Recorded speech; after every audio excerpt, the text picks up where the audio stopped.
ಇದನ್ನ ನೀವೆಲ್ಲರೂ ಕೂಡ ಅರ್ಥಬೇಕಾಗ್ತದೆ. ನಮ್ಮಲ್ಲಿ ಏನೇ ಭಿನ್ನಾಭಿಪ್ರಾಯಗಳಿರ್ಬೋದು, ನಾವೆಲ್ಲ ಅಣ್ಣ ತಮ್ಮದಿರು.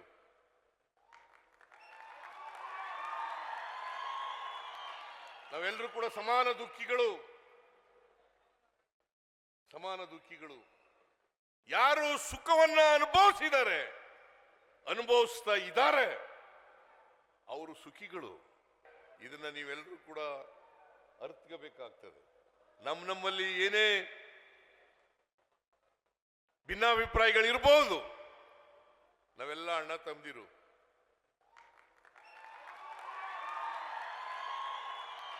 ನಾವೆಲ್ಲರೂ ಕೂಡ ಸಮಾನ ದುಃಖಿಗಳು. ಯಾರು ಸುಖವನ್ನ ಅನುಭವಿಸ್ತಾ ಇದ್ದಾರೆ ಅವರು ಸುಖಿಗಳು.